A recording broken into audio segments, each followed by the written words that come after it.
Sobat milenial, beberapa waktu lalu ramai diperbincangkan di media sosial tentang anak muda usia 25 tahun idealnya sudah memiliki apa.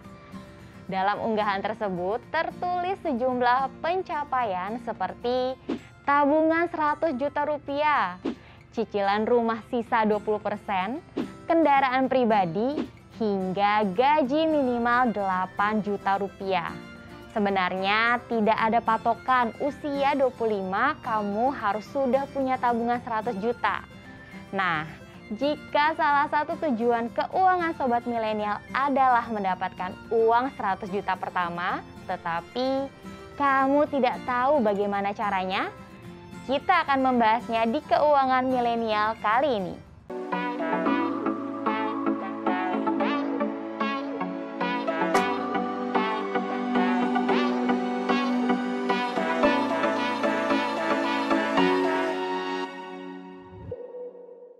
Menurut Bima Yudhistira, ekonom dari Institute for Development of Economics and Finance atau INDEF, menilai bahwa tidak semua anak muda beruntung memiliki kekayaan setinggi itu di awal karirnya. Namun, hal tersebut mungkin terjadi jika kamu berasal dari keluarga kaya. Katakanlah berada dalam kelompok pengeluaran rumah tangga 20% teratas. Menurut data Badan Pusat Statistik atau BPS, mayoritas anak muda Indonesia berada dalam kelompok berpendapatan menengah dan bawah. Hanya 22,3% pemuda yang masuk dalam kelompok pengeluaran rumah tangga 20% teratas. Namun, jika sobat milenial adalah termasuk orang yang memiliki mimpi memiliki 100 juta pertamanya di usia 25 tahun, itu bukanlah suatu hal yang mustahil loh.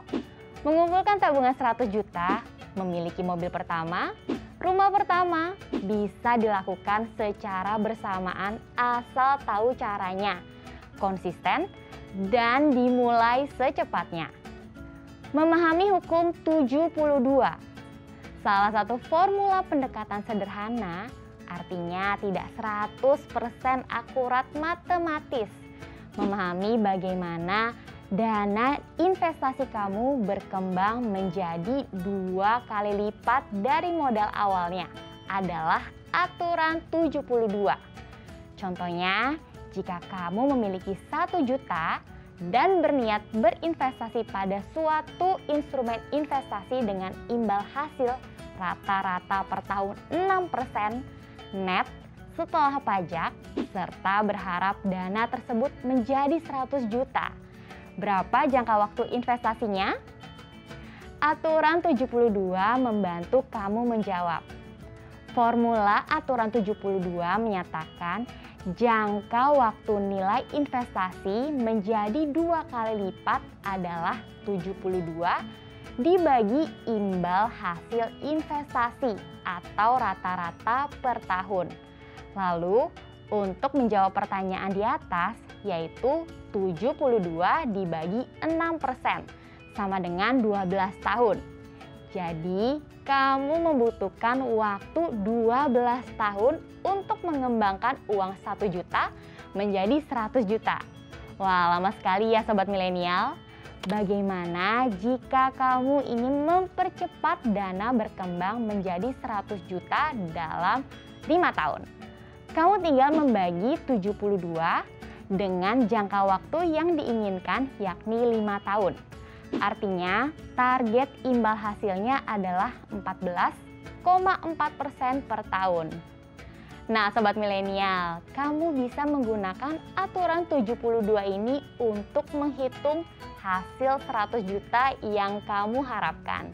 Apa itu bunga berbunga atau compound interest? Berinvestasi di usia muda dan percaya pada kekuatan bunga berbunga dapat membuat kamu mengumpulkan tabungan 100 juta rupiah lebih cepat. Albert Einstein menyebutkan bunga berbunga sebagai penemuan matematis paling hebat sepanjang masa. Apakah kamu setuju? Tidak seperti trigonometri atau kalkulus, penemuan yang hanya dapat kamu pelajari ketika duduk di bangku SMA. Bunga berbunga bisa ditemui dengan mudah dalam aktivitas sehari-hari. Jika kamu masih muda atau bahkan termasuk dalam generasi milenial, kamu memiliki satu keuntungan istimewa dibandingkan generasi orang tua kamu, yaitu waktu. Jangan berpikir bahwa berinvestasi atau membuka rekening pensiun tidak akan menjadi prioritas kamu di usia 20-an. Sebaliknya, mempersiapkan sejak dini dapat membuat kamu untung berlipat ganda di hari tua. Saat kamu berinvestasi, ingat selalu bahwa bunga berbunga dapat memperkuat pertumbuhan uang kamu yang sedang bergerak. Sama seperti berinvestasi untuk memaksimalkan potensi penghasilan. Bunga berbunga dapat membantu memaksimalkan keuntungan kamu, terutama dalam menyambut masa tua. Namun pastikan, sobat milenial memilih instrumen yang tepat ya. Langkah mendapatkan 100 juta pertama. Pertama, jangan hanya merencanakan, mulailah melakukan. Sobat milenial, jika ingin bergerak maju, kamu tidak boleh hanya mengetahui kemana arah dan tujuan saja, tetapi juga harus bergerak dan melangkah untuk mencapai tujuan tersebut. Kedua, pastikan cash flow aman sebelum merencanakan. Sobat milenial, sebelum membicarakan tentang tujuan investasi, pastikan dahulu keuangan kamu dalam kondisi stabil. Kamu harus memperbaiki keuangan mulai dari yang paling bawah. Misalnya, kamu sudah melakukan investasi saham atau sejenisnya, tetapi ternyata kamu tidak memiliki dana darurat. Cash flow yang berantakan akan menjadi efek domino yang bisa memberikan dampak buruk ke masalah keuangan kamu. Ketiga, target yang jelas untuk dapat meraihnya.